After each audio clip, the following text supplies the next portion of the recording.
So Indiramma ఇండ్లు మొదలైనవి 1,00,000 వరకు గ్రౌండింగ్ అయినాయి. రేషన్ కార్డులు ఇవ్వడం అనే ప్రక్రియ కొనసాగుతుంది నిరంతరం. రేషన్ బియ్యం ఇస్తున్నారు. సో ఇట్లా రకరకాల సంక్షేమ ఆత్మీయ మన రైతు భరోసా కూడా జమ అయింది దాదాపుగా 15 ఎకరాల వరకు. ఇట్లా కాంగ్రెస్ పార్టీ చెప్పినటువంటి అనేక గ్యారంటీలు ఏవైతే ఉన్నాయో, సో సంక్షేమ పథకాలు ఏవైతే ఉన్నాయో అవి మెల్లమెల్లగా గాడిలో పడుతున్న నేపథ్యంలో ఇప్పుడు మళ్ళీ కొత్త క్వశ్చన్ మార్క్ ఏంటంటే భూమి లేని వాళ్ళ కోసం ఈ ఆత్మీయ భరోసా ఎప్పుడు ఇస్తారనే క్వశ్చన్ మార్క్ అయితే కనబడుతుంది. సో అవి పూర్తయినాయి కాబట్టి ఇది తెర మీదకి వచ్చింది మళ్ళీ. సో ఇందిరమ్మ ఆత్మీయ భరోసా ఎప్పుడు ఇస్తారు అనే ఒక చర్చ అయితే వచ్చింది మళ్ళీ. భూమి లేని కూలీల కోసం 311 కోట్ల రూపాయలు ఖర్చు చేయలేరా? సో ఇన్ని వేల కోట్లు 9,000 కోట్లు చేస్తారు, దాంట్లో ఒక 311 కోట్ల రూపాయలు ఖర్చు చేస్తే ఇందిరమ్మ ఆత్మీయ భరోసా అయిపోతుంది అని చెప్పేసి అయితే ఇక్కడ వినబడుతున్నటువంటి పరిస్థితి. లబ్ధిదారులకు సమాధానం చెప్పలేకపోతున్నాం, గ్రామాలకు వెళ్తే మమ్మల్ని నిలదీస్తున్నారు, మంత్రులకు కాంగ్రెస్ ఎమ్మెల్యేల వినతులట. సో ఈ సీజన్లో ఒక్కరికి కూడా అందని సాయం. గత సీజన్లో కేవలం 83,000 మందికి జమ. సో గత సీజన్లో పడ్డాయట 83,000 మందికి. మొత్తం లబ్ధిదారుల సంఖ్య 5 లక్షలు. 5 లక్షల మందికి కూడా పోతే కేవలం 311 కోట్లు మాత్రమే అవుతాయట. 9,000 కోట్లకి వెళ్ళి ఆ మిగిలిన పైసలు ఆ 15 ఎకరాల వరకే ఆ రైతు భరోసా ఆపేసి మిగతా పాపం ఈ భూమి లేని రైతన్నలకు రైతు కూలీలకు ఈ ఇందిరమ్మ ఆత్మీయ భరోసా ఇస్తే మంచిదే. వానాకాలం రైతు భరోసా స్కీమ్ పూర్తవడంతో కాంగ్రెస్ పార్టీ ఎమ్మెల్యేల దృష్టి ఇప్పుడు ఇందిరమ్మ ఆత్మీయ భరోసాపై పడింది. వెంటనే ఆ స్కీమ్ కింద లబ్ధిదారుల అకౌంట్లలో డబ్బులు జమ చేయాలని జిల్లా మంత్రులపై సదరు అధికార పార్టీ ఎమ్మెల్యేలు ఒత్తిడి పెంచుతున్నారు. లేకపోతే గ్రామాల్లో పర్యటించలేని పరిస్థితులు నెలకొనే అవకాశం లేకపోలేదని ఆవేదన వ్యక్తం చేస్తున్నారు.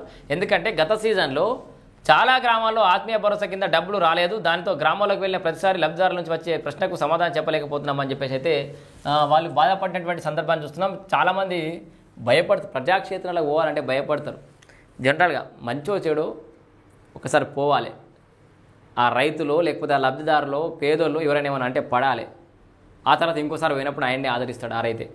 సో వాళ్ళు అనగానే మీ మీద పర్సనల్ కక్ష పెట్టుకోరు, మీ జోలకి వెళ్ళి మీ ఇంటికి వెళ్ళి తెచ్చియారని వాళ్ళకు కూడా తెలుసు. మీరు ప్రజాక్షేత్రంలో తిరగడానికి భయపడితే, వాళ్ళతో మాట్లాడడానికి భయపడితే మళ్ళీ ఎన్నికలప్పుడు పోయి మళ్ళీ కదా ఎన్నికల హామీలు అయితే మిమ్మల్ని దేకరు.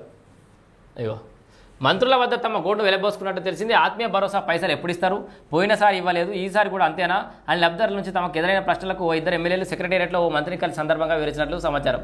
311 కోట్లు కేటాయిస్తే సరిపోదట. రైతు భరోసా స్కీమ్ కోసం 9 రోజుల్లో 9,000 కోట్ల రూపాయలు ఖర్చు చేసిన ప్రభుత్వం ఆత్మీయ భరోసా కోసం కేవలం 311 కోట్ల రూపాయలు ఖర్చు చేయలేదా అనే చర్చ కాంగ్రెస్ ఎమ్మెల్యేలో జోరుగా కొనసాగుతుంది. ఒకవేళ ఈసారికి కూడా ఈ స్కీమ్ అందరికీ అందించకపోతే రాజకీయంగా ఆశించిన మైలేజ్ రాదని కాంగ్రెస్ ఎమ్మెల్యేలు అయితే ఆవేదన చెందుతున్నారు. ఈ ఏడాది జనవరి 26 రిపబ్లిక్ డే సందర్భంగా ఇందిరమ్మ ఆత్మీయ భరోసా స్కీమ్ను రాష్ట్ర ప్రభుత్వం అయితే ప్రారంభించింది. ఈ స్కీమ్ కింద భూమి లేని కూలీలను ప్రతి సీజన్కు 6,000 చొప్పున ఏటా 12,000 ఆర్థిక సాయం అందించడం దీని ఉద్దేశం. అయితే ఈ పథకం కోసం రాష్ట్ర వ్యాప్తంగా సుమారు 5,19,191 మంది లబ్ధిదారులు ఉన్నట్లయితే గుర్తించారు. కానీ గత సీజన్కు చెందిన 6,000 ఆర్థిక సాయాన్ని కేవలం 83,887 మందికి మాత్రమే అందించారు. మిగతా 4,35,304 మందికి ఎటువంటి ప్రయోజనం దక్కలేదు. దీంతో ఈసారైనా తమ అకౌంట్లో ప్రభుత్వం డబ్బులు జమ చేస్తుందా లేదా అనే అయోమయంలో లబ్ధిదారులు అయితే ఉన్నట్టుగా తెలుస్తోంది. మొత్తానికి 311 కోట్ల రూపాయలు ఇందిరమ్మ ఆత్మీయ భరోసా ఇస్తుందా ఇయ్యదా అనేది అయితే ఎదురు చూడాలి.